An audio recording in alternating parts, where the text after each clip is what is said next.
Hi, good evening, and welcome to our Thursday Mindfulness Zen. So, tonight, after the meditation, we're going to talk about the Zen of not indulging in self criticism. So, do stay and join us for that talk, which I think is very interesting and will be very helpful for many of us. But first, we begin with metta or loving kindness meditation. And some people find it a little difficult to get their head around this idea of loving kindness. They may feel that they need to generate this kind of sense of being very compassionate, being loving, being very kind. But that can be a little bit of a hurdle for many people. So maybe you can think of it more easily as extending a sense of friendliness and good wishes to others. Because that's actually what loving kindness is really about, the intention to extend good wishes and friendliness to others. So if you have difficulty with this kind of big word like love and things like that, then just think of it as being friendly. So let's begin by finding a comfortable but alert position for ourselves, and close your eyes, or if you want to keep them open them very slightly, gazing downwards with a soft focus. So, for the next few breaths, allow the tension to flow from your body, the stress and tensions which may have built up during the day. Relax your shoulders, relax your jaw, your face.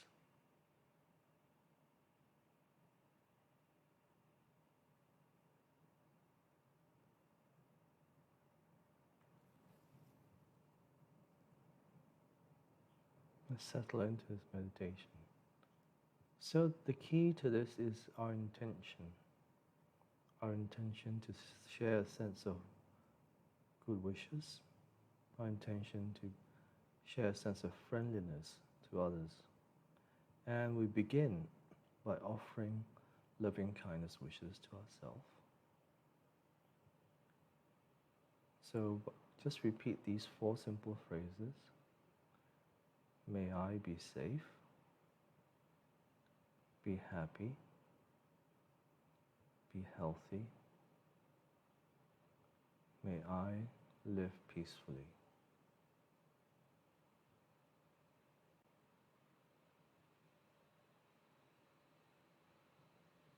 So that's all you have to do. Bringing your full attention to each phrase as you say it, and repeat these phrases at a rhythm that is comfortable and pleasing to you. May I be safe, be happy, be healthy. May I live peacefully.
May I be safe, be happy, be healthy. May I live peacefully.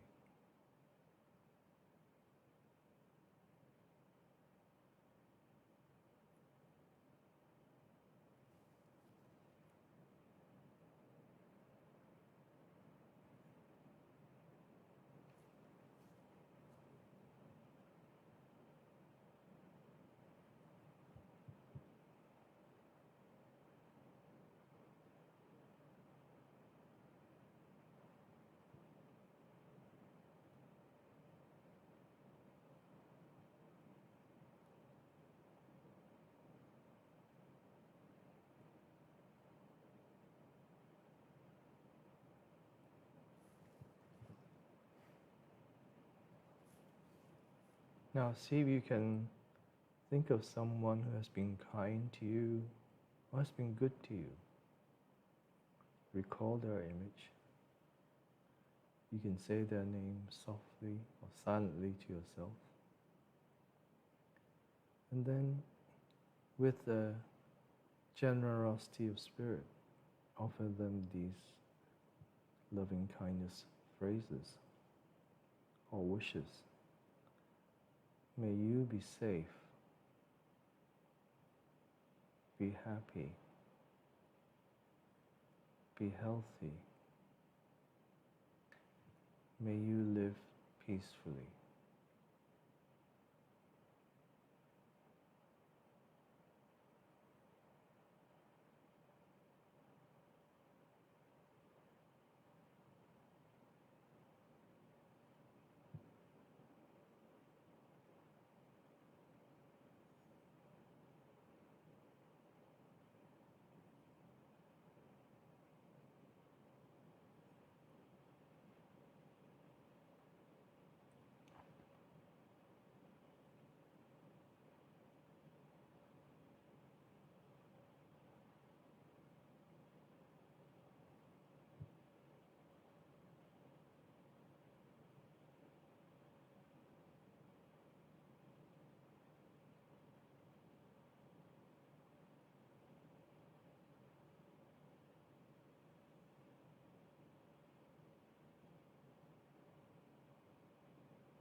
If your mind starts wandering off, or you get distracted by your thoughts, or emotions, or sensations, don't worry about it at all.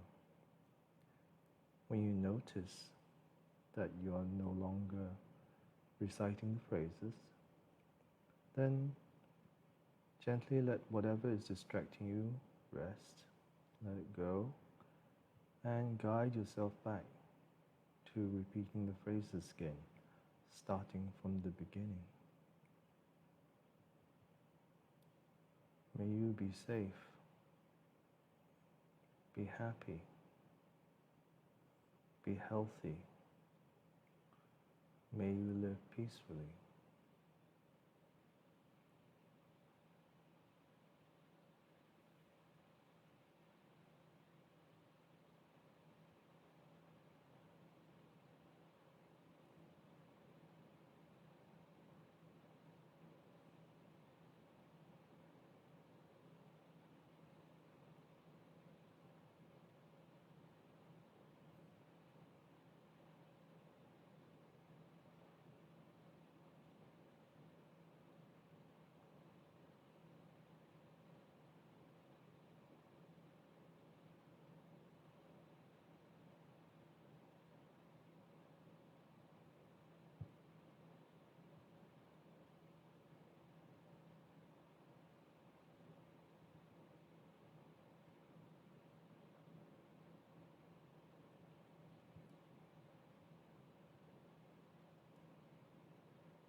Now, see if you can think of someone you know who is struggling in their life right now. Maybe they're facing some challenges in their work, or maybe in their business, or in their relationships. Anyone you might know who is struggling. Think of their image, bring them to mind, and say their name silently to yourself. And with the spirit of loving kindness, offer them these wishes. May you be safe, be happy, be healthy. May you live peacefully.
May you be safe, be happy, be healthy. May you live peacefully.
Now bring to mind a neutral person. A neutral person is someone who you don't have very strong feelings for or against. Someone who you may occasionally see in the course of your activities. Maybe it's the postman, the garbage man, the checkout person at the supermarket, or the person who brings you your coffee in the morning at your local cafe. See if you can think of someone like that, someone who you don't really know, but see occasionally, and with the same sense of loving kindness, friendliness, offer them these wishes. May you be safe, be happy, be healthy. May you live peacefully.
May you be safe, be happy, be healthy. May you live peacefully.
And finally, let's offer loving kindness to all beings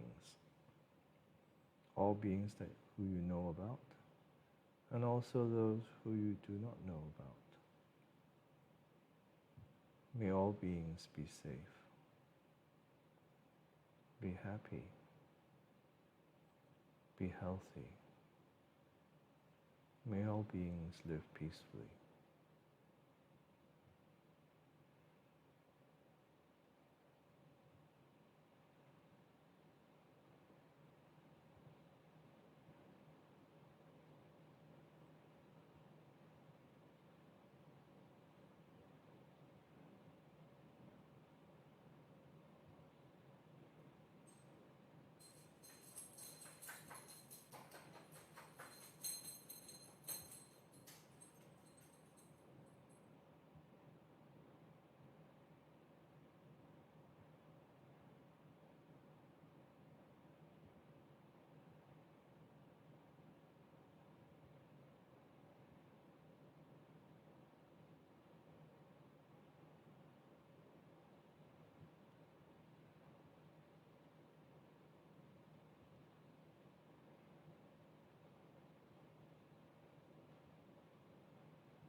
May all beings be safe, be happy, be healthy. May all beings live peacefully.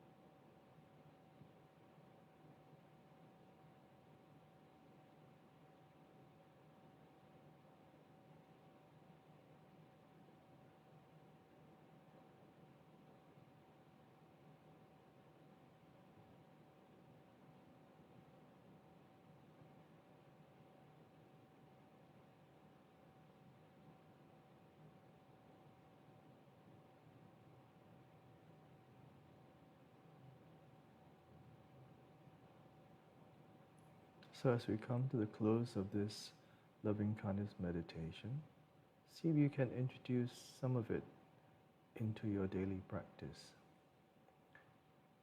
It will help to deepen your sense of connection and compassion with yourself and others. So I hope you can just give it a try and see how it is for you. When you're ready, taking your time, start to open your eyes and bring your attention back to the room again. So thank you so much for your practice. And tonight we will continue with our discussion of how we can not indulge in our self-criticism. So in Tibetan Buddhism, and in the monasteries in Tibetan Buddhism, you may come across monks or nuns in a Dharma debate with each other. Usually you will see one sitting down and the other one standing up, and they're just having a very lively conversation with each other. And if the seated monastic doesn't give a good answer, the standing one will make a hand movement like the jaws of a crocodile, something like that, or they might slap their hands, okay, in the part of the process. And each one has their own certain way of doing it. So it means that they don't really approve of the person sitting down, the answer from the person sitting down. So this kind of debate is kind of like a metaphor for how we talk to ourselves and criticize ourselves, being both the seated person and the standing critic. And it can be quite unhealthy. It's like having a friend who shadows you 24/7, just standing just behind your shoulder and ready to pounce on you for every perceived mistake or maybe a failure to achieve your targets. Then they spread toxic messages about you, telling you that you're not good enough, not smart enough, maybe not thin enough, or not fat enough, or so on.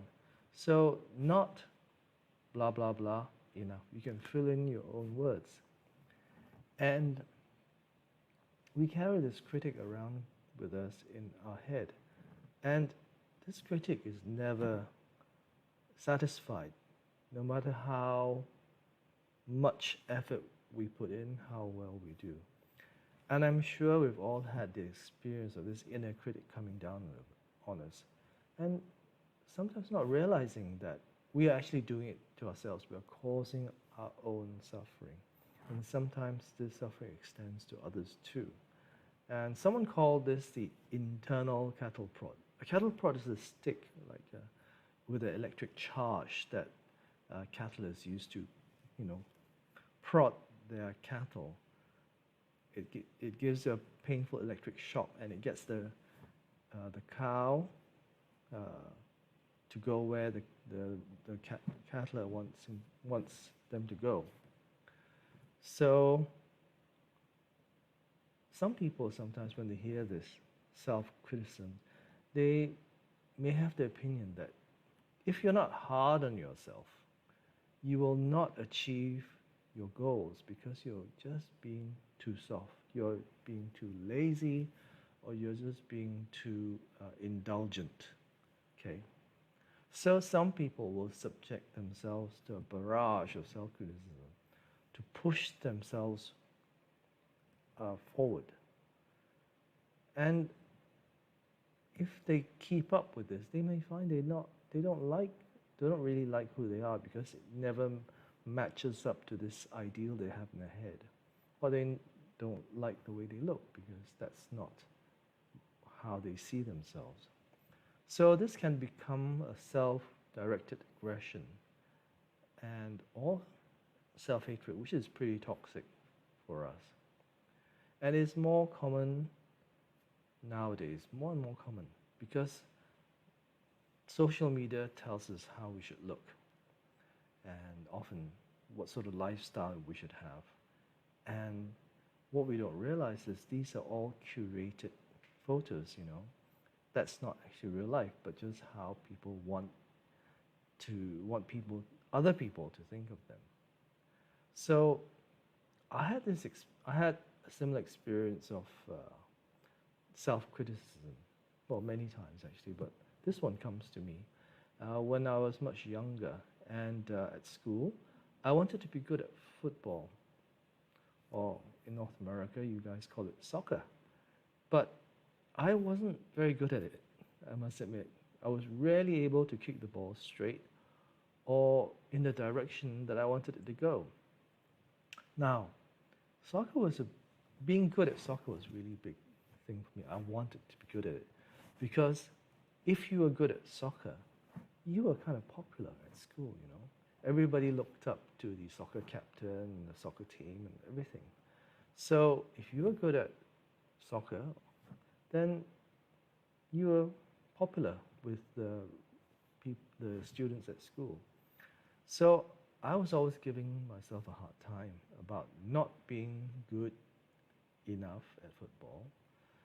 And I was wondering, what's wrong with me? You know, what's wrong with me? What's wrong with my body? You know, am I not fit enough? Can I not run fast enough? You know, it's all these things. And I would get anxious when the ball came to me because I was worried that I would not be able to pass it on correctly. And of course, this anxiety also worked to ensure that I could not pass it on, did not usually pass it on well, ended up going somewhere else, or some place other than where I intended. So I never really got better at football, and I was always giving myself a hard time about it. So I didn't really come to realize I didn't have the wisdom of realizing that I just wasn't cut out to play football well. You know, there were other sports which I was better at, you know, racket sports, but football was just not the thing for me. But anyway, what does the science tell us about self-criticism? Well, in fact, quite a lot, because there have been a number of good studies in this area. So what actually happens when we put ourselves through this grinder of self-criticism? Well, every time we make a mistake or fail at something and we come down hard on ourselves, we actually feel threatened.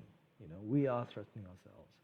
And when we feel threatened, we go into this fight, flight, or freeze response. This is the evolutionary response to threats. So the problem is ourselves. We are fighting ourselves and we are attacking ourselves.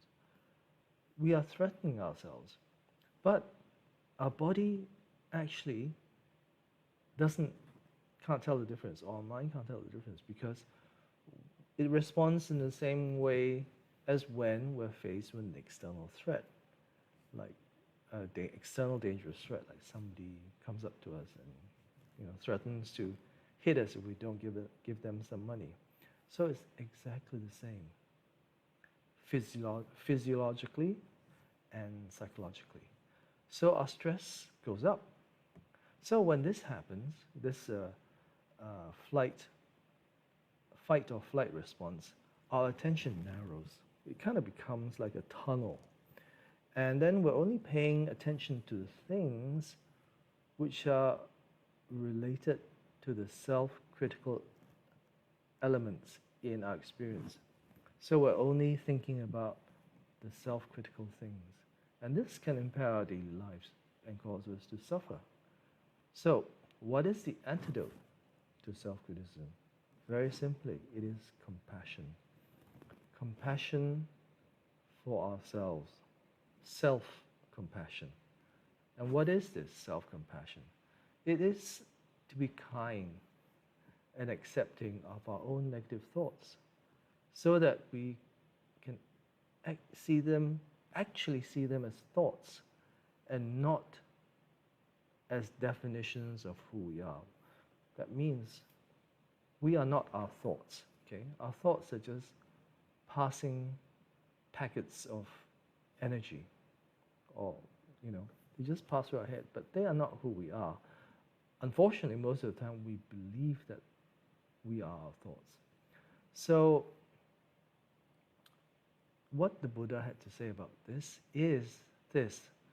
He said, you can search the whole universe, the whole tenfold universe, and not find a single being more worthy of love and compassion than the one seated here, yourself.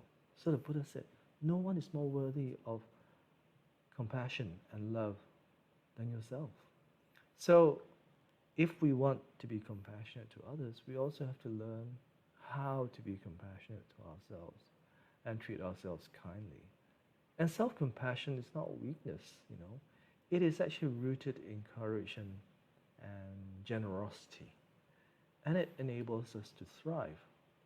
I think most of you know of Charles Darwin, uh, who proposed the theory of evolution.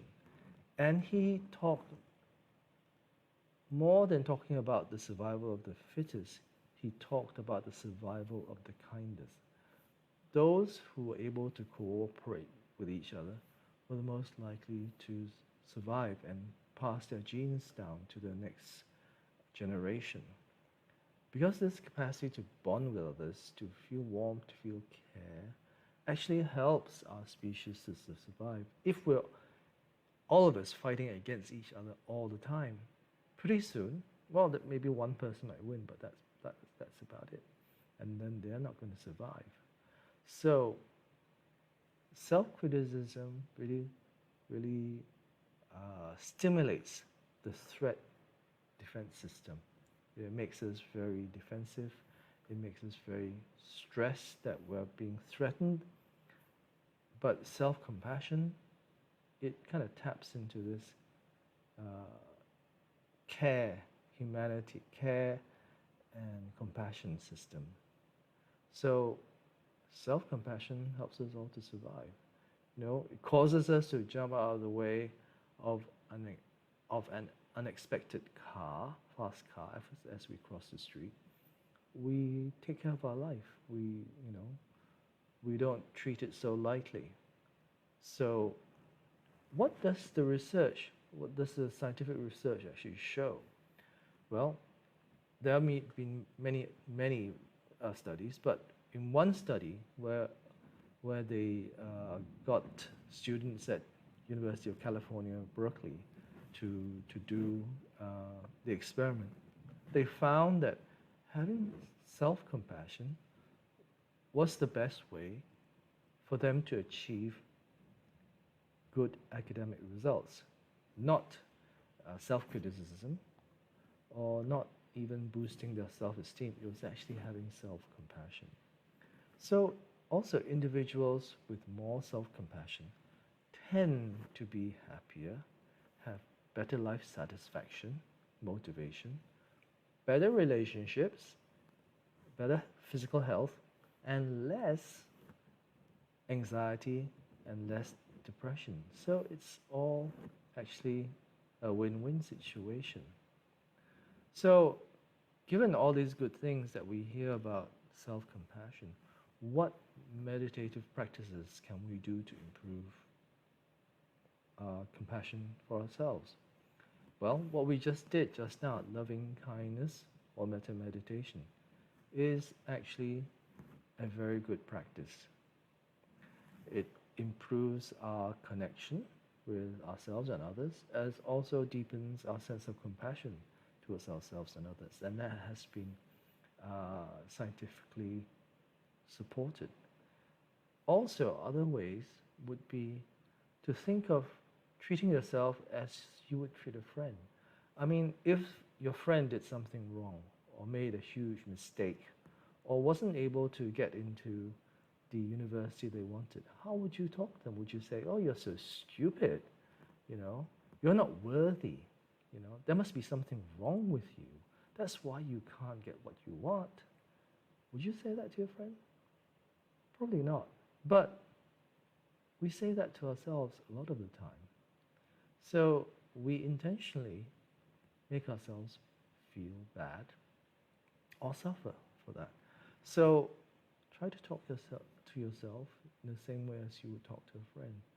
And sometimes you can take what we call a self-compassion break. Give yourself a break. You can say to yourself, this is a moment of suffering. And suffering is a part of life. That's also what the Buddha taught. Then may I be kind to myself. So recognizing that everyone experiences moments of suffering, and suffering is a part of life, and how we can be resilient through suffering is actually to be kind to ourselves. So those are the ways that we can not indulge in our self-criticism, which is actually a very, over the longer term, very unhealthy for us and quite toxic for us. So I hope we can recognize the times when this voice in our head starts going off and putting toxic words into our mind, and then learn how to treat ourselves more kindly. Okay, so that's what I have to say about self-compassion. It's actually very, very beneficial. It's actually much more effective than self-criticism for